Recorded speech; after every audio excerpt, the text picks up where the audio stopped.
have all of your stuff, 20% of it is what you use. All of your clothes in your closet, 20%. You just keep using the same 20% over and over. 80% of the clothing that you have in your closet, for so many people, is something that you never use, you don't wear. You look at it, you store it, you think, well, there might come a day, oh, I can't part with that, even though you've been carting it around. Every time you move it and you put it. Take the 80% that you don't use, says Lao Tzu, and give it away. Give it away. Lao Tzu said that when your cup is full, stop pouring. When your cup is full, stop pouring. We have an obesity crisis in the United States, in the Western world. The obesity crisis can be handled if you just read the Tao. If you realize, in verse 33, it says, if you realize you have enough, you are truly rich. If you could just learn something called portion control, where you just take a bite and you say, is my cup full? Stop pouring. Stop pouring. In other words, instead of filling yourself with that which is already a surplus, in the Tao it teaches us to take surpluses and to reduce them, and to take deficiencies and increase them, so that we create balance in our lives, to be in balance. You can take the jewelry that you don't use. You can take the clothing and then once you've given away the 80% that you don't use, take one of the things that you really like and practice giving that away. It's such a wonderful way. Listen to this poem. It was written by a great Persian poet named Hafiz. It says, even after all this time, the sun never says to the earth, you owe me. Just look what happens with a love like that. It lights up the whole sky. It lights up the whole sky. There's no owing. There's no owing. You don't have to be, you can practice living a state of contentment. This was so powerful for me. You just can't imagine how good it felt for one entire year to walk through every day and say, I'm content. I'm content. I start out every morning of my life. The first words, Hafiz says, if there's only one prayer that you say every day, make it thank you. Just say thank you. That's how I start. Wake up, thank you, God. Thank you. Thank you, Source. Thank you, Tao. Whatever you want to call. The opening line of the Tao says, the Tao that can be named is not the Tao. As soon as you put a name on it, it dissolves. There's no name for it. It's just endlessly, invisibly, constantly in a state of creating out of a state of love. The next thought that the Tao teaches us to change. Change your thoughts. Change your life. You really do. See, so much of the previous PBS specials that I've done on inspiration and intention, these were teaching people generically how to think differently. What Lao Tzu taught me was what to specifically think in place of thinking that. Instead of thinking that I don't trust my nature, he said, trust your nature. Instead of saying, I need more, he said, you need less.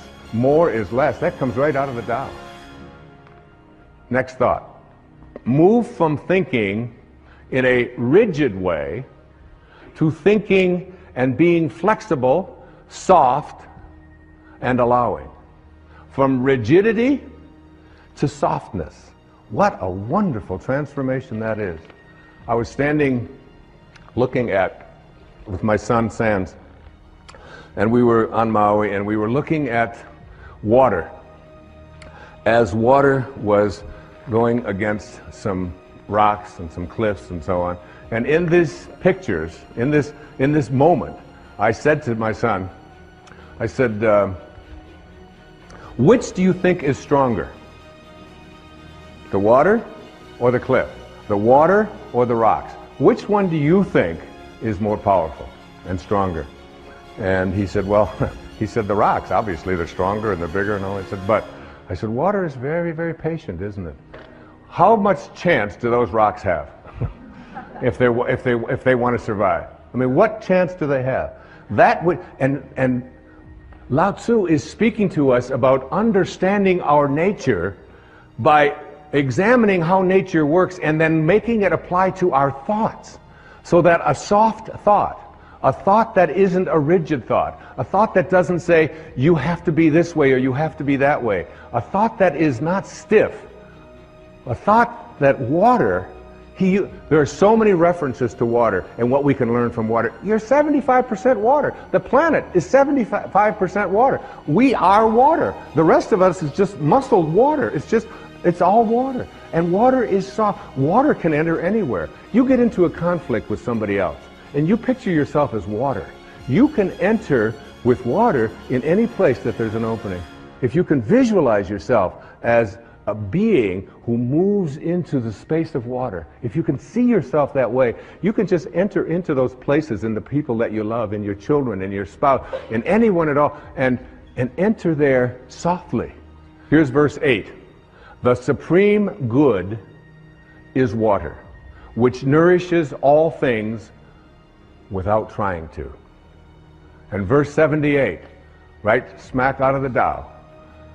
Nothing in the world is softer and weaker than water.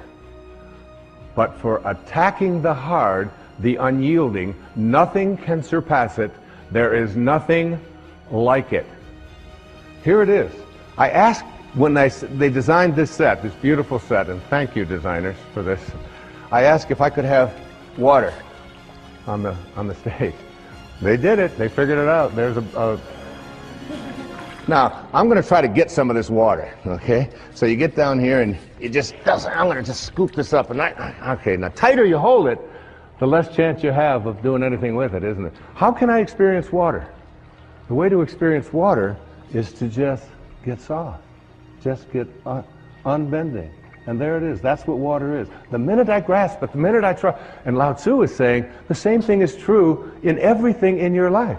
The more you grasp, the more you try to hold on to it, the more you try to be rigid with it, the less control you have of it. The softer you are, the less rigid you are, the more flexible you are as a person, the more you can accomplish.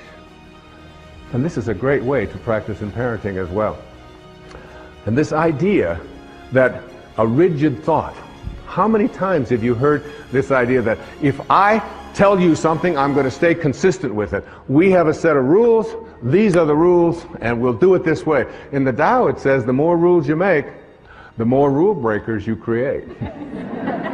It's true.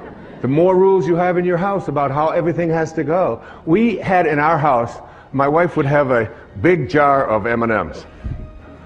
Peanuts, you know, all these different multicolored ones, and the kids in our house, because we didn't feed them sugar and we didn't give them sodas and stuff like that, so they were just more like a decoration. Every once in a while, someone would take them. They'd hardly ever be replaced.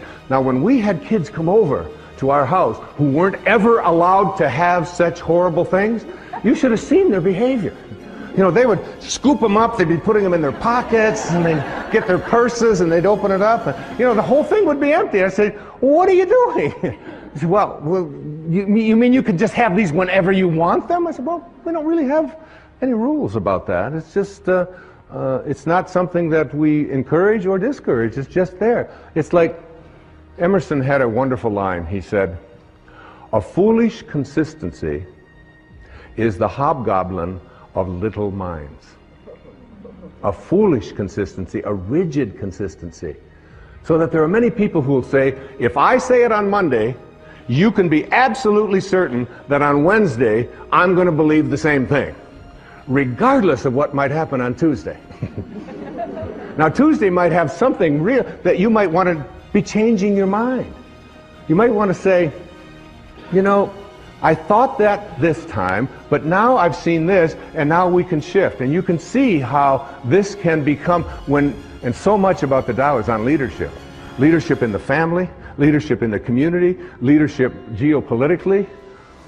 Less rigidity, more openness, more willingness to listen and say, I changed my mind. Because a foolish consistency is the hobgoblin of little minds. And what I believed on Wednesday has changed because of what happened on Tuesday. Now, Another important thing to say to your children, to your friends, to your lover, to your spouses, to whomever, to the people you work with, words that we're so terrified to say, but which give us a sense of living with the Tao. I don't know. I don't know. I'll look it up. Say it. I don't know. Doesn't hurt. Say it again. I don't know. Isn't it fearful? I mean, so many people, and it's like very freeing, because my kids ask me something, and I say, I don't know. They say, Dad, you know everything. You know everything. I say, well, I don't know that, and I'll look it up, or we'll try to find an answer to that, but I don't quite know. I know that even, I spent 20 years running, and I ran every day for 20 years. For 22 years, without missing a day. 8 miles. Never missed a day. That's rigid, all right? Some call that obsessive.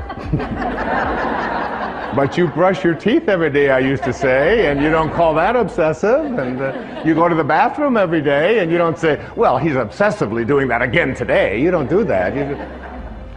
But anyway, what I learned is that even in the world of exercise, there are certain things that are built in to make us rigid, to make us stiff, to make us hard. And we lift, and we run, and we kick, and this is what we call working out.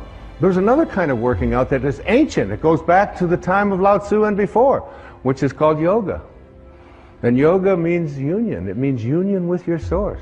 And when you do yoga, you can stay in the same place. You can do the equivalent of 8 miles. When I used to run 8 miles, I had to run 4 miles that way, turn around, 4 miles back. And I'd be sweating. Now I can do yoga, and I can just stand in one place. And in 90 minutes, by being supple, by making myself stretch, by not being hard and rigid, I can get that out there. I can get that leg up. I can do these kinds of things. And 90 minutes later, it's like I'm totally sweating, and I feel so different. I used to, when I would go out at night to eat or something, after running so many miles, running marathons and doing those things, I'd go to get up, and it would be, okay, it's going to take a little while, because everything was so, that doesn't happen anymore, because I've given up hard. I've given up being rigid and substituted it for being supple, for being flexible, for living a life in which I don't have to always be so fierce. Listen to this verse of the Tao Te Ching. It's one of my all-time favorites, verse number 76. A man is born gentle and weak. At his death, he becomes hard and stiff.